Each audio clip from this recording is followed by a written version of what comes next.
Hello everyone, FPL Raptor here and welcome back to another video on my YouTube channel. In today's video we're going to be looking at the top 5 differential picks ahead of Game Week 1 in order to try and help us get ahead of the pack early on. To inform our decision making we will be using underlying statistics, historical performances and difficulty of fixtures. There's a lot to cover, so make sure you stick around. Let's do this.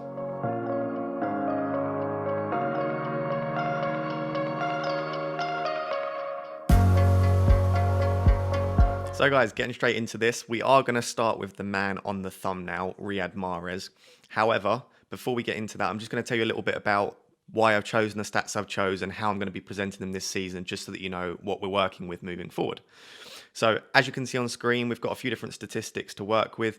These have actually been provided by Fantasy Football Fix. So I am an affiliate with Fantasy Football Fix. However, I am also a member of their team. So I'm going to be recording videos with Fantasy Football Fix this season on their YouTube channel. So go subscribe, check that out. I have an affiliate link in the description if you do want to sign up, where you can get 65% off of their premium membership. However, don't feel like you need to do that. I use Fantasy Football Fix anyway. I think it's a fantastic site. So they're the stats that I'll be using this season. On screen, you can see what stats we're working with. So if we start with goals and assists per 90, that's pretty simple, right? How many goals and assists they've scored per 90. The reason we're using per 90 statistics as opposed to total statistics is because it just allows us to account for differences in playing time. So if someone's only played 25 games as opposed to 38, their goals might be a lot lower, but that might be because of an injury. The important thing to note, though, with per 90 statistics is that for players like Riyad Mahrez, they don't normally play 90 minutes and they don't play 90 minutes week in, week out. So we do also need to consider that. As well as goals per 90 and assists per 90, we also have some expected data. So how many goals were they expected to score and how many assists were they expected to make? So we have non-penalty expected goals. The reason for that is it's very difficult to predict when penalties are going to occur. So it's very nice to take that out of the equation, look at non-penalty XG, and then obviously if a player has penalties as well, then they're just an added bonus. But we don't want to rely on penalties as a source of points. So we have non-penalty expected goal per 90 and expected assist per 90. Put them together, we have non-penalty XG plus XA per 90. So what that essentially is how many goals are they expected to be involved in, goals and assists per 90 across the season. And then my favourite reason for using Fantasy Fix is they have expected FPL points per 90, which is just amazing because what that does is it combines everything. We're using all of the underlying statistics we've got. How many points were they expected to score per 90? And the reason I like that is it just sort of puts it all together and it's perfect for FPL. Are they a good FPL option? Well, then you've got that one metric. If that's all you can look at, it's still really useful. So these stats are taken from Fantasy Football Fix, and they're across the 2021 Premier League season. So last season we've got the stats for, and we're going to take a deep dive into looking at the underlying statistics for those guys. So then, now that's out of the way and you understand why I'm using the statistics I'm using and where I've got them from. Riyad Mahrez. Very interesting to see him at such low ownership. I think if you're involved in content creation yourself or you're on social media, particularly Twitter, you'd probably be surprised to see Mahrez at just over 5% ownership. Now, that's probably a lot higher amongst those elite managers and those that regularly finish in the top 10k because they know how explosive he can be. But there are a few reasons potentially to be put off of Mahrez. The first thing to note is he is 9 million. And for a lot of us, if we have Bruno and Salah, or we're trying to get Kane or KDB or Mane in, Mahrez is quite an expensive price to try and fit in alongside that. So the £9 million price tag is slightly off-putting. The other reason is, well, the fixtures aren't fantastic for Man City early on. They do have a couple of great fixtures in there. Norwich at home, Southampton at home are fantastic fixtures. But in and amongst that, they do play Tottenham, Arsenal, Leicester and Chelsea. So the fixtures are a mixed bag. And then, which brings us on to the next point is, well, can you predict which of those fixtures Mahrez is going to start? It is very difficult with Man City. Obviously, with Pep Roulette, it kills us at times in FPL. So it's difficult. You could quite easily see Mahrez start Tottenham, Arsenal and Chelsea. Yeah, he started 3 of the first 6, but it's not the ones you'd want him to start in. So those are probably some of the reasons that he is quite low ownership. That being said, Pep does trust him to start a lot of games in a row. He often trusts him over those busier periods over Christmas, where last year he started 5 games in a row, got 90 minutes in all of them, because Pep famously says that Mahrez doesn't have muscles in his legs because he can just play without any issues with fitness. And last season, Mahrez actually played 70 plus minutes in 8 of the first 10 games. So he started 8 of the first 10 games and got a good amount of football in them. That might suggest, and I don't want to draw too many conclusions, but that might suggest that Pep trusts him to start the season early on, in which case he could be a fantastic option for the first part of the season. If we have a look at his underlying statistics, they are very, very strong. Looking at his non-penalty expected goals per 90, 0.28, and his expected assist per 90 was 0.24. This tells us that he gets points from different angles. He's not just a goal scorer. He's not just an assist getter. He'll do a bit of both. So he has multiple routes to points, which is really great.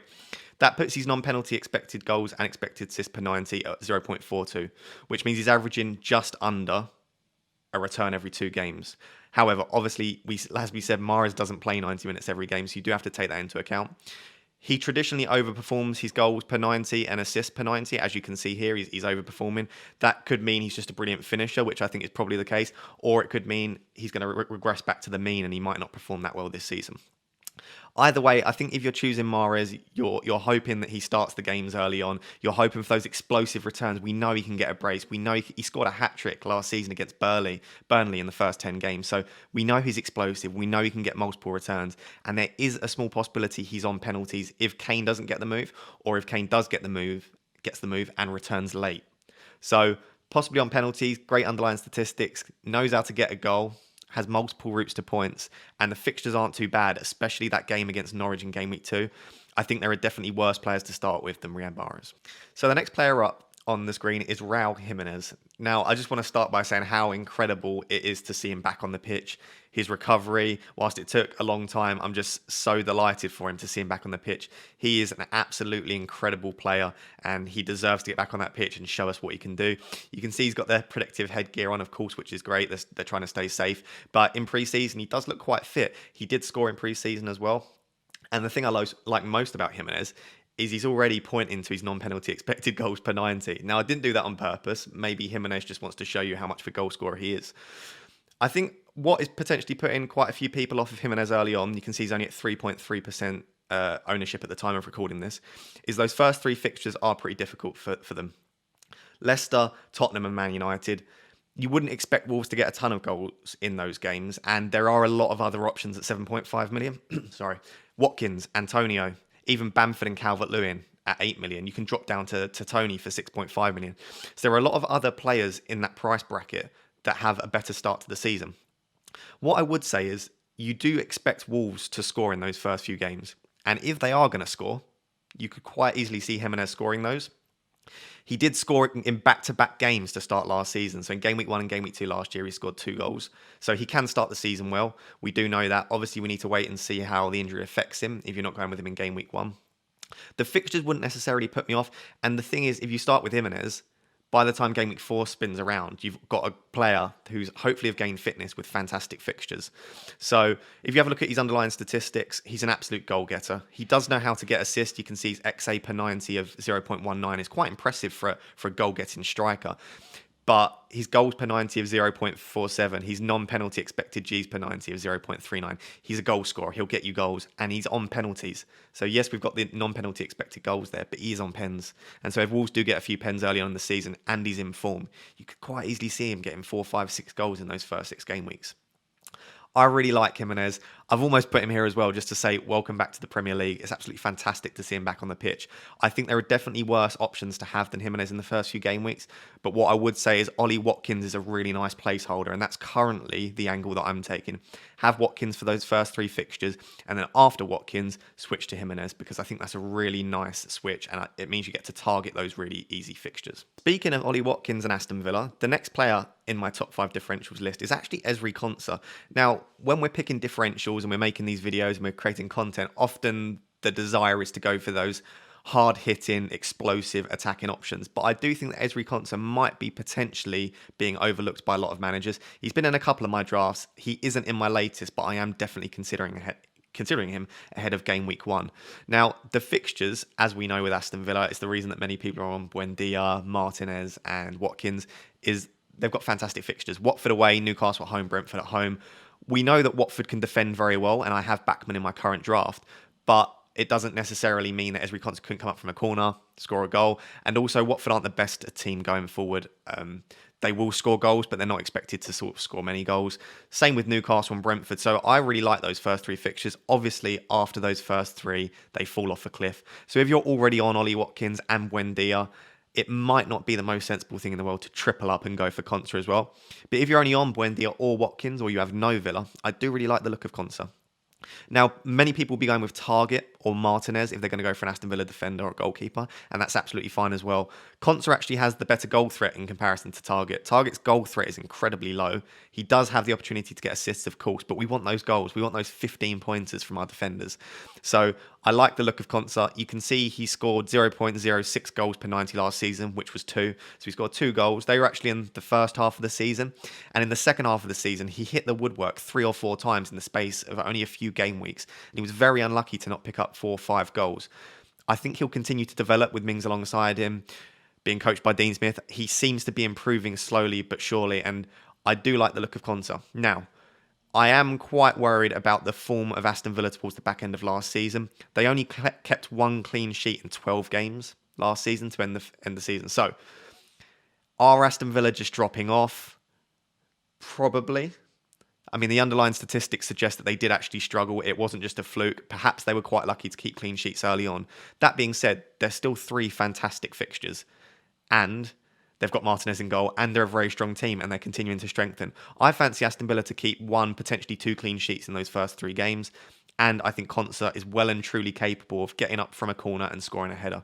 So, if you've got someone at that 5 million price tag and you want to go away from the likes of Sofal, Duncan, Firpo, I really do like the look of Ezri Konsa, and I think he could be a shrewd option going forward.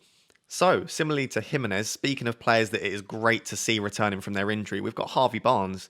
And personally, I was absolutely gutted to see him get injured last season. He was in the form of his life, arguably the best player in the league at the time. And I'm pretty sure that Gareth would have strongly considered taking him to the Euros if he'd stayed fit. So, on a personal level, absolutely gutted to see him injured, but so good to see him back on the pitch in pre-season. Straight away, I want to say that Barnes isn't nailed on like he was last season. There was a change in formation with Leicester. They can play a few different formations, 3 at the back, 5 at the back, and 4 at the back. They could play a 4-4-2, 4-3-3. There are lots of different options for Leicester. And Iheanacho came into his own. So you'd expect him to start as well. They've just signed Daka.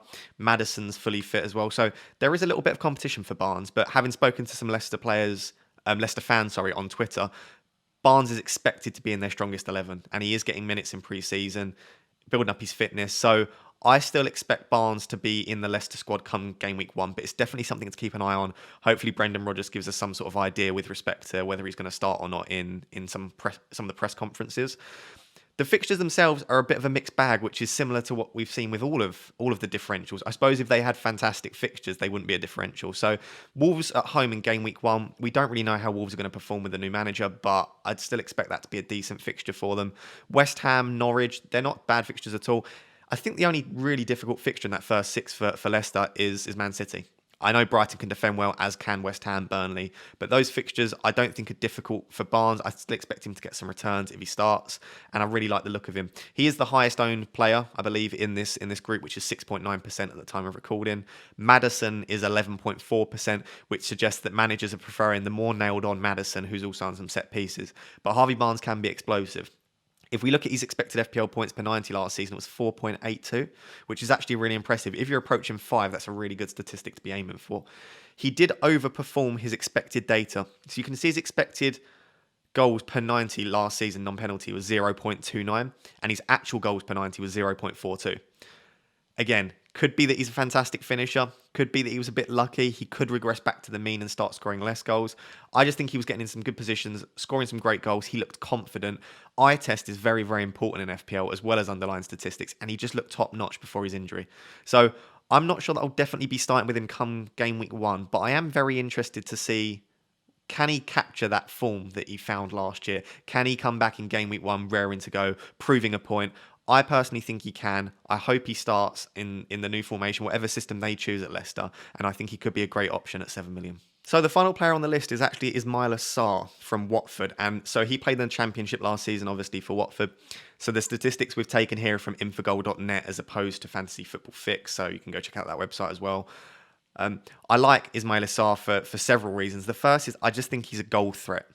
Yes, he gets assists. Yes, he is creative, but his main source of points in FPL is probably likely to come from goals, which obviously we know midfielders get more points for goals than assists, more likely to get bonus points with clean sheets as well. 1 goal can be enough for 10 or 11 points, and I think we might see that a couple of times this year from Ismaila Sarr. His underlying statistics are not underwhelming, but they're not incredibly impressive. You can see his non-penalty expected goals per 90 is 0.26, which is lower than most of the other attackers we've discussed today. And his expected assist per 90 is 0.18. His goals are actually higher than that. And one of the other main reasons that I love Sarr is that he's probably likely, unless Deeney's on the pitch, to be on penalties. He took one in pre-season. He took a couple last year, I believe, in the Championship. So there's a very strong chance that he's on penalties. We'll obviously have to keep an eye on that in the final few friendlies. It'll be interesting to see. And we now know with the changes with VAR that it might not be as important to have penalty takers, but that's just an extra tool that he's got, that extra ability to find points through penalties. So I really like the look of him. You can see goals per 90, 0.33. That's pretty impressive. 1 goal every 3 games. And I just think these early fixtures, I should note at this stage, the colour scheme difficulties I'm using from the official site. I've not made my own. So if you don't agree with the colours, if you don't think, I don't know, Wolves at home is a green fixture, then that's not me. That's from the official site. But you can see they're quite decent fixtures. There's a bit of a mixed bag. We know Aston Villa know how to defend well. I said Ezri Konsa is a brilliant option for those first few games. So I wouldn't be surprised if Sarr struggles in that first match. But across the first 6 fixtures, whilst none of them are particularly easy apart from potentially Norwich and Newcastle, I just do like the look of him. I think he'll score a lot of goals this season, potentially aim for that 10 goals that he hit last season. We hit 13, but aiming to hit at least 10 goals in the Premier League. I just think he's a fantastic option. He's very nice price point as well, same price as Harrison. So if come game week 4, 5, 6, he's still really struggling and you want to move him on, or potentially even after game week 2, you can make that switch to Harrison, and I really like that. Or even downgrade to a 5.5 million in Emil Smith-Rowe or potentially Dallas. So I really like his price point. I like the fixtures. I like the fact that he's a goal getter, could be on penalties. I think he's definitely one to consider if you're looking for a budget option in midfield. So guys, there you have it. They are my top 5 differential picks ahead of game week 1. Obviously, we're still a little bit of a way away from the start of the season, so these names may change over the coming weeks. But at this moment in time, I think all 5 of those are really fantastic options. But do keep an eye on press conferences and changes in formations and pre-season games to get an idea of if any other players develop or if these players suddenly look like they're not as appetizing.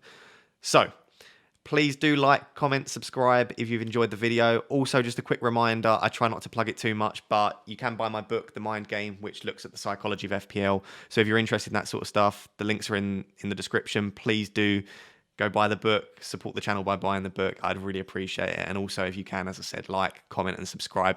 Really helps the channel. I've been absolutely overwhelmed with the amount of support so far. I just appreciate it so much you wouldn't believe. And it's just insane to see the growth that this channel's had in only a few days. So, yep, I'll catch you soon, guys. Please like, comment, subscribe, and see you in the next video.